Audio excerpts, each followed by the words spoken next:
Esse é o Ancapsu e nós vamos falar da ordem de censura absurda do Bolsonaro que está gerando reações na imprensa, né? O pessoal está percebendo o absurdo que é essa história. É muito engraçado que aqui no Brasil sempre teve uma força muito grande a tal da liberdade de imprensa. E por que tem essa força tão grande? Porque na época da ditadura militar, você havia proibição dos militares da imprensa livre, né? E isso é um absurdo, isso é censura, né? É muito errado esse tipo de coisa. Mas é impressionante como é que, para evitar a acusação de fazer censura, o Alexandre de Moraes disse que proibia as redes sociais, mas não proibia a imprensa. Tá vendo? Eu não estou ferindo a liberdade de imprensa, eu estou limitando só as redes sociais. Mas, Alexandre de Moraes, é a mesma coisa, cara. Hoje em dia, todos os jornais da imprensa tradicional têm presença nas redes sociais. Qualquer jornal que você leia fisicamente, né, ou receba num site, coisa tal, tem também a presença nas redes sociais, tem uma conta, publica as coisas nas redes sociais. Então, que distinção burra é essa? É como se a liberdade, não, porque naquela época a gente estava lutando pela liberdade, a imprensa vale, a internet não, a internet é outra coisa, a internet não vale. Que burrice é essa? Coisa mais idiota, essa é a mesma coisa. As redes sociais são a imprensa moderna. Você limitar a liberdade de imprensa apenas à liberdade dos veículos de imprensa físicos, imprensa de grande porte, a tradicional mídia socialista, tradicional socialista, é uma burrice, é fechar os olhos. É o que esse pessoal está fazendo, é o desespero desse pessoal. Mas, felizmente, a própria imprensa está percebendo esse tipo de coisa. Como diz o Mário Fabiano aqui, ó, o Alexandre de Moraes calou a boca de Bolsonaro e também a imprensa. E a verdade é isso. Porque toda vez que você faz censura, você pune não só a pessoa que não pode mais falar, ela fica proibida de falar, é o caso do Bolsonaro, uma coisa absurda, o cara não pode falar. Como assim, né? Como também você proíbe o resto da sociedade de ouvir aquela pessoa, né? Porque as pessoas querem saber o que o Bolsonaro está pensando, né?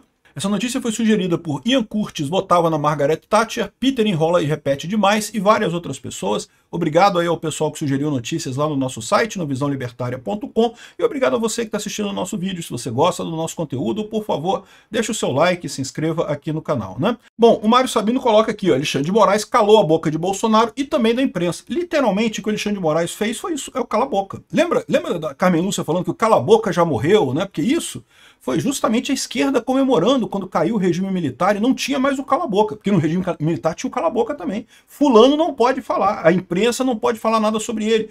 É o que eu falo sempre para você, o ciclo da ditadura. A ditadura ela começa fazendo coisas fora da Constituição e aí ela percebe, né, o ditador, no caso, percebe que não tem o amparo do jus natural, não tem o amparo da sociedade, não tem o amparo das leis de verdade, né? Ele tem força, então ele continua fazendo o que ele quer fazer, mas ele começa a perceber que qualquer crítica a ele se torna um ataque. Parece um ataque para ele. E aí ele responde aumentando a ferocidade na resposta. O Alexandre de Moraes, eu tenho certeza, tá achando que está sendo atacado nesse momento. Porque tem um monte de gente criticando ele. Ele fez merda pra caramba. A culpa é 100% dele. Mas as pessoas criticando ele, ele vê isso como um ataque. E aí ele dobra a aposta, dobra a aposta, dobra a aposta. É o ciclo de todo ditador, né?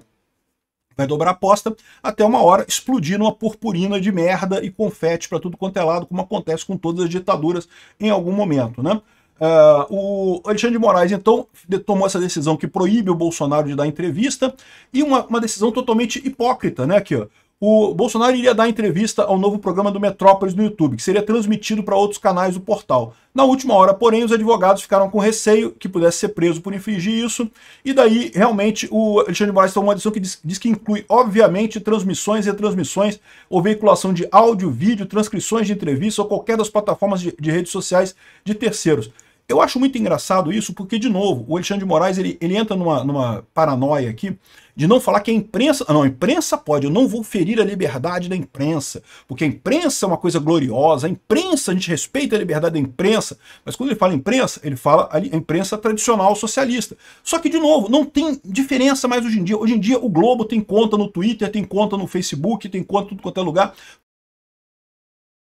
Todas as plataformas têm contas nas redes sociais, é a mesma coisa.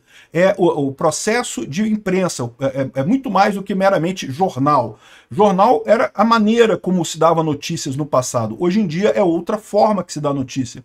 Mas é o mesmo processo, você levar a informação do ponto A ao ponto B nessa história aqui, né? Aqui, ó. Como não existe imprensa sem as próprias redes sociais e nenhum jornal, portal ou emissora pode impedir a reprodução de parte do seu noticiário em perfis alheios, temos uma situação esdrúxula para dizer o mínimo, né? Como Jair Bolsonaro pode ser preso por uma fala se ela for parar nas redes? Ou seja, né, porque esse é o problema.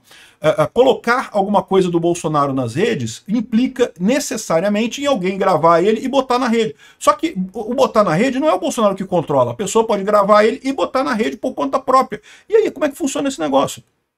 Por exemplo, lá na Câmara, quando teve o momento que ele mostrou a tornozeleira, que gerou o problema todo, ele falou para o pessoal, olha só, não posso dar entrevista porque a decisão do Alexandre de Moraes me proíbe de falar. Eu só vou falar para o pessoal que está aqui, não é para publicar. Ele não queria que ninguém publicasse, não é para publicar. Aqui, ó, tô com a tornozeleira, mostrou a tornozeleira, falou que era um absurdo, ele fez o discurso dele lá criticando esse negócio todo. O que aconteceu? O discurso foi parar nas redes. Foi o Bolsonaro que colocou? Não, mas ele não pode. Ou seja, tô calando o cara, bicho. O cara não pode... Se ele for numa padaria comprar pão de manhã cedo e falar, ó, me vê 20 cacetinhos aí, e der um dinheiro lá pro alguém gravar isso e botar na internet, pronto, cadeia pro cara. Pô, mas que lógica tem isso, né? Não tem absolutamente lógica nenhuma. Por quê? Porque não é uma decisão razoável. O Alexandre de Moraes está desesperado, está querendo calar o Bolsonaro a qualquer custo, né?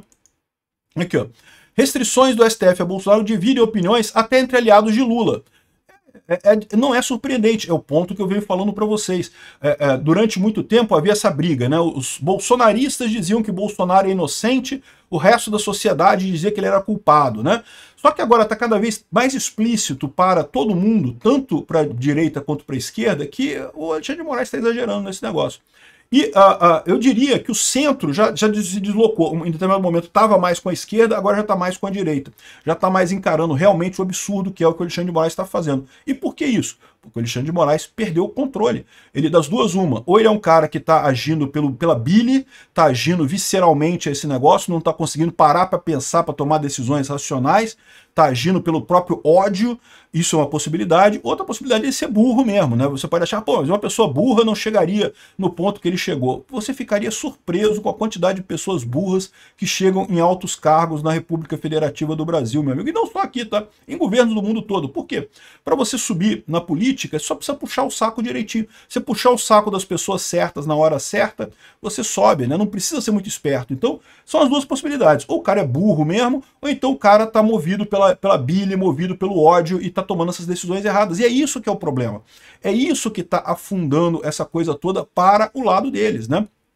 E é por isso que eu digo que está aumentando a chance disso dar merda para o Alexandre de Moraes, porque em algum momento o pessoal que está em torno... O Alexandre de Moraes ele vai continuar dobrando a aposta, ele não tem alternativa. Ele não vai haver um momento em que o Alexandre de Moraes vai pensar, não, eu acho que realmente eu exagerei. Pô, assisti esse vídeo do Ancapso aqui, realmente exagerei, não vou voltar atrás. Não vai acontecer isso. Agora, o resto do pessoal que está em torno dele...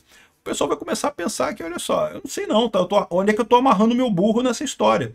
Enquanto era o Alexandre de Moraes brigando com bolsonaristas aqui no Brasil, era uma coisa, todo mundo tinha certeza que ele ia ganhar essa história, porque, né, pô, Bolsonaro tá aqui no Brasil, são STF, pode mandar, se alguém recorrer, vai cair no STF de novo, a gente que vai decidir aqui, então pronto, acabou, morreu os bolsonaristas, vamos matar todos eles aqui, botar cada bolsonarista na cadeia, se for necessário, né? Ou seja, era muito fácil para as pessoas apoiar o Alexandre de Moraes porque achavam que ele tinha poder infinito.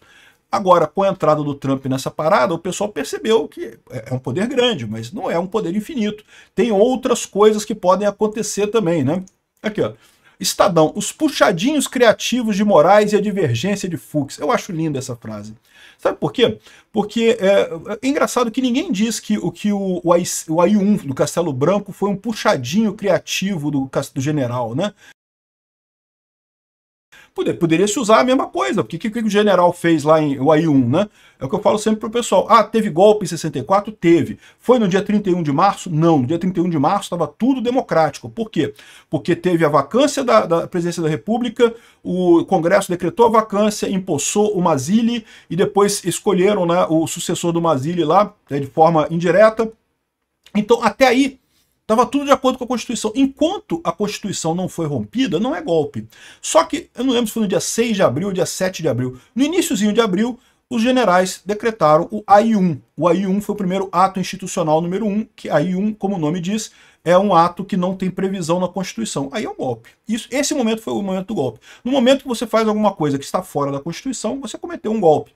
E naquela época, se fosse o Estadão, poderia dizer que não, o puxadinho criativo do Castelo Branco, aliás, eu nem lembro se foi o Castelo Branco que fez o AI-1, tá, mas já faz tanto tempo essa história, não interessa muito, né? Agora, aqui, o Moraes desrespeitar a Constituição é puxadinho criativo, né? Fez merda, desrespeitou a Constituição, mas é um puxadinho criativo do Alexandre de Moraes, né? Os militares fizeram um monte de puxadinhos criativos, até que acabou com o puxadinho criativo do AI-5 em 68, né? Então, ou seja, o pessoal falando aqui, ó, o Estadão analisa, fala que justamente a ação contra Bolsonaro foi um absurdo, não tem lógica nenhuma nisso daqui, né? Aqui, ó, criminalistas criticam falta de critérios claros em restrições impostas por Moraes a Bolsonaro. É mais do que isso. A mera restrição da pessoa falar é censura, é vetado pela Constituição brasileira. A Constituição brasileira proíbe censura prévia de qualquer pessoa, de qualquer um. Então, ou seja, dizer que o Bolsonaro não pode falar, que ele está proibido de falar, que não sei o que lá e coisa e tal, é censura. Já é um puxadinho criativo similar aos puxadinhos criativos que o pessoal fez lá em 64, né? Aqui, ó. Moraes, o Maiarovitch, que é outro advogado esquerdista pra caramba, criticou o Bolsonaro pra caramba e agora tá vendo, ó, Moraes exagera e erra ao envolver terceiros no caso Bolsonaro. Ele já fez isso antes, tá? Ele fez isso com o Felipe Martins. Aliás, é engraçado, aqui a Miriam Leitão elogia o Alexandre de Moraes. Ela fala assim, não, porque tem uma coisa estranha nisso daí, mas já tem jurisprudência nos tribunais superiores de fazer isso. Sabe qual é a jurisprudência que tem nos tribunais superiores? É essa mesma coisa que ele fez com o Felipe Martins. Então é o próprio Alexandre de Moraes que proibiu o Felipe Martins de usar redes sociais e de aparecer nas redes sociais de outras pessoas. Ou seja, se alguém gravar o Felipe Martins na rua e postar na rede social, ele pode ser preso. É uma situação realmente totalmente vexatória, não tem nenhuma lógica esse tipo de coisa, porque se baseia num princípio que está errado. O princípio está errado, que é a ideia de calar pessoas, né? Aí tá aqui o Maiarovitch falando que erra a defesa, mais um que está criticando. Até a Miriam Leitão, ela tentou ajudar, né? Veja bem, veja pelo lado positivo, né? Estamos quebrando, estamos dando um golpe, estamos desrespeitando a Constituição, mas tem um lado positivo, né? Não, porque eu tenho certeza que os advogados do Bolsonaro vão conversar com o Alexandre de Moraes e que vão explicar direitinho o que é e que não sei o que lá. Como assim? A ordem, mesmo a ordem dada a Bolsonaro precisa ser cumprida? Como? Não sei o que lá? Enfim. Até a Miriam Leitão não conseguiu defender 100% a coisa, mas defendeu. Chegou lá no veja bem, né? Entenda o problema aqui, né? O problema, no final das contas, como diz o Luciano Trigo aqui na Gazeta do Povo, é o caso dos tribunais do silêncio, que aconteceram em todas as ditaduras do mundo. Aconteceram nas ditaduras militares brasileiras, aconteceram na ditadura do Stalin, aconteceu na ditadura... Tudo quanto é ditadura no mundo tem esse negócio de calar as pessoas. Por quê? De novo, o ditador não tem a sustentação jusnatural da lei, ele percebe como errado, o próprio cara sabe que está errado no final das contas, a população sabe que está errada, mas quando há uma crítica, ele entende isso como um ataque, né? E aí vai revidando, a saída é essa, é calar as pessoas que atacam, as pessoas que incomodam, né? Um absurdo. O que está sendo feito aqui é um tribunal do silêncio mesmo que foi imposto para o Alexandre de Moraes no final. Isso aqui é a coisa original. O fato dele confundir, dele tentar fazer alguma coisa, porque ele não quer dizer que está limitando a imprensa, ele quer dizer só que as redes sociais. O problema é só as redes sociais. Isso não muda o fato de que o que ele está fazendo é censura, é vetado pela Constituição brasileira.